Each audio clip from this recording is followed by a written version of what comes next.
Hey guys, welcome to technical minds. कैसे हैं आप सब लोग। तो गाइस आज की वीडियो में देखने वाले हैं इलेक्ट्रिसिटी बिलिंग मैनेजमेंट सिस्टम पर पीपीटी कैसे बनाते हैं और कैसे उसको प्रेजेंट करना होता है, और पीपीटी में किन चीज़ों को हमको मेनली ध्यान रखना होता है, कौन कौन सी चीज़ें उसमें नहीं करनी होती हैं, वो सारी डिटेल्स आज की वीडियो में बताने वाला हूँ। ठीक है।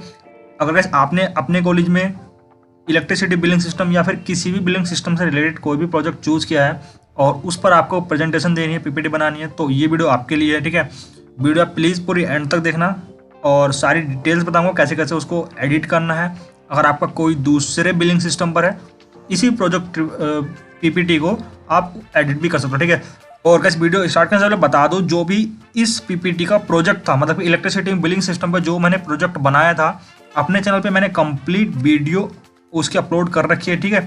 जब आप नीचे लिंक दिया गया है, लिंक पर क्लिक करोगे तब मेरे चैनल पर जब भी आप जाओगे तो वहाँ पे आपको एक वीडियो मिलती है फ्रंट पे, electricity billing system Java project की प्रॉपर कोडिंग मैंने हिंदी में लाइन बाय लाइन कोड करके समझाया था, पूरा एक्सप्लेन किया था। आप उस प्रोजेक्ट को डाउनलोड भी कर सकते हो वहाँ से, उस वीडियो में लिंक आपको नीचे डिस्क्रिप्शन में मिल जाएगा। ठीक है। तो मैं सबसे पहले आपका इलेक्ट्रिसिटी बिलिंग सिस्टम की जो पीपीटी होती है, फ्रंट में आपको टॉपिक का नाम लिखना होता है। सेकंड स्लाइड में आपको टॉपिक का नाम तो आएगा ही हर स्लाइड में, बाकी कॉलेज की डिटेल्स और आपको अपनी डिटेल्स, मेंटर और सबमिटेड बाई वगैरह सारी प्रोजेक्ट की डिटेल्स यहाँ पे मेंशन करनी होती है। थर्ड स्लाइड में आपका आता है यहाँ पे इंट्रोडक्शन, जहाँ पे आपको मेंशन करनी होती है अपने प्रोजेक्ट का शॉर्ट इंट्रोडक्शन। ठीक है। कुछ पॉइंट लिखने होते हैं, ऐसा नहीं कि पूरी थ्योरी लिखनी होती है, पॉइंट्स लिखने होते हैं और उन पॉइंट्स के बेसिस पर आपको वहाँ पे एक्सप्लेन करना होता है ब्रीफ में। ठीक है। Develop an online system to manage electrical billing for the administrator and customer. ठीक है। जो भी हमने प्रोजेक्ट बनाया है वो दोनों के लिए है, एडमिनिस्ट्रेटर के लिए और कस्टमर के लिए भी। ठीक है। दोनों ही उसको एक्सेस कर सकते हैं एक डिटेल्स को, और एडमिन कस्टमर की डिटेल्स को भी यहाँ पे एक्सेस कर सकता है, और जितने भी बिल्स हैं उन सबको मैनेज कर सकता है हमारा एडमिन, और कस्टमर उनका बिल वहाँ पे कर सकता है। ठीक है। और जैसे लास्ट पॉइंट में यहाँ पे लिखा है it maintains the information about the personal and official details of the bill. क्योंकि ये प्रोजेक्ट जब बना रहे हैं तो उसमें जो भी बिल्स की डिटेल्स हैं वो सारे पर्सनल हों या फिर ऑफिशियल डिटेल्स हों, सारी यहाँ पे मेंशन की गई हैं। ठीक है। मतलब उनको मेंटेन करता है। फिर आता है ऑब्जेक्टिव ऑफ द प्रोजेक्ट। जो भी मेनली ऑब्जेक्टिव था वो उसके पॉइंट्स लिखे। मेनली जो डिटेल थी वो तो इंट्रोडक्शन पार्ट में बता दिए, बट ऑब्जेक्टिव में जो भी हमारा मेनली ऑब्जेक्टिव है बिल पेमेंट के लिए और एम्प्लॉय की इन्फॉर्मेशन के लिए, और जो भी यहाँ पे एम्प्लॉय या कस्टमर्स है जो भी बिल पे कर रहे हैं उनकी डिटेल्स को मेंशन करके रखते हैं हम यहाँ पे, वो मेनली ऑब्जेक्टिव में बताया हमने। ठीक है। और इस प्रोजेक्ट का यूज़ हमने जावा स्विंग में किया, मतलब इस प्रोजेक्ट में जावा का यूज़ किया फ्रंट एंड के लिए और बैक एंड के लिए MySQL का। जैसे कि लास्ट पॉइंट में मैंने यहाँ पे लिखा provides full functional report to management of electricity billing. ठीक है। एंड नेक्स्ट स्लाइड में गाइस हमारे यहाँ पे आता है स्ट्रक्चर ऑफ द प्रोजेक्ट, मतलब प्रोजेक्ट का क्या स्ट्रक्चर है। जैसे कि यहाँ पे हमने 3 मॉड्यूल्स यूज किए थे, एडमिन का लिए, कस्टमर का और एडमिनिस्ट्रेटर मॉड्यूल। जैसे फर्स्ट वाले में this screen contain various field like first name, last name, address line और address line 2, city, state, pin code, मतलब जो भी आपने एडमिन के मॉड्यूल्स में यूज किए हैं वो डिटेल्स वहाँ पे मेंशन करनी है। कस्टमर के मॉड्यूल्स में जो भी डिटेल्स आपने मेंशन की होंगी, जो भी प्रोजेक्ट में बनाया होगा, जो भी आप बना रहे हो, वो यहाँ पे लिखना है। एंड जैसे लास्ट मॉड्यूल में मैंने यहाँ पे लिखा है एडमिनिस्ट्रेटर मॉड्यूल में, after the administrator has logged in admin screen will be displayed. This screen contain various field like user ID, unit, consumed, month and year. Administrator has to fill the details of the above field. मतलब कि जो भी details user ने वहाँ पे fill की हैं already, वो डिटेल्स पर बाद वहाँ पे शो होने लगती हैं। ठीक है।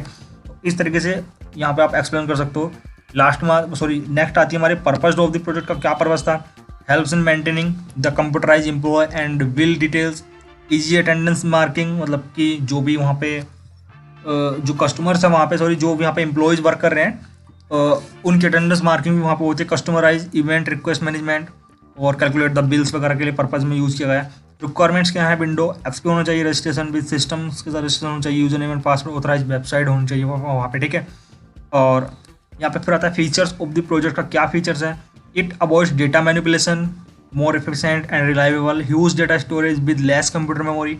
ये सारे फीचर्स हैं इसके, मतलब कि डेटा स्टोरेज काफ़ी है बट लेस मेमोरी में। ठीक है।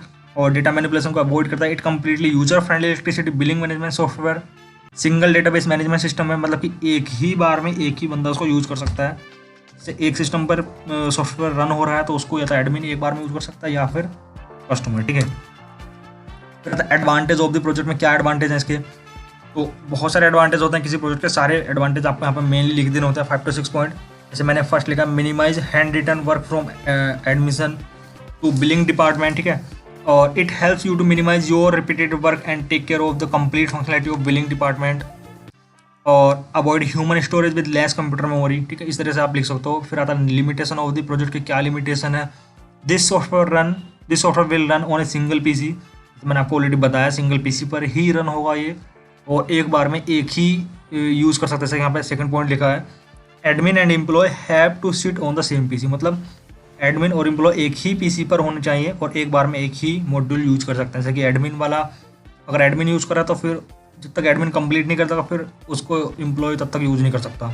और नो नेटवर्क कनेक्शन की जरूरत कोई नहीं होती, क्योंकि सिस्टम पर रन हो रहा है और लोकल सर्वर है तो नेटवर्क की कनेक्शन की जरूरत ही नहीं है वहाँ पे। ठीक है, फिर फीचर में क्या स्कोप होने वाला है, जो भी फीचर में स्कोप होते हैं, जैसे कि आप किसी को बिल पे कर रहे हो तो वहाँ पे फ्यूचर में मैसेज का भी ऑप्शन वहाँ पे लाने वाले हैं। उस तरह के जो भी फ्यूचर में स्कोप होने वाले हैं, फ्यूचर में उसमें इम्प्लीमेंट्स आप करने वाले हो, अपडेट करने वाले हो, वो डिटेल्स यहाँ पे मेंशन कर देनी है। बाकी थैंक यू। ठीक है, मैंने यहाँ पे काफ़ी सारे प्रोजेक्ट की डिटेल भी और भी बनाई है, और भी पीपीटीज की वीडियो मैंने बनाई है यहाँ पे, और भी प्रोजेक्ट्स की पीपीटी, जितने प्रोजेक्ट्स मैंने अपलोड किए हैं सबके प्रोजेक्ट रिपोर्ट सिनॉप्सिस पीपीटी मैंने अपने चैनल पर ऑलरेडी अपलोड कर रखी है। उनको डाउनलोड करने का लिंक नीचे डिस्क्रिप्शन में सभी के दिया गया है। और HR इंटरव्यू सीरीज भी बनाई है, आपके लिए बहुत हेल्पफुल रहेगी, एक बार जाकर उनको जरूर चेकआउट कर लेना। ठीक है।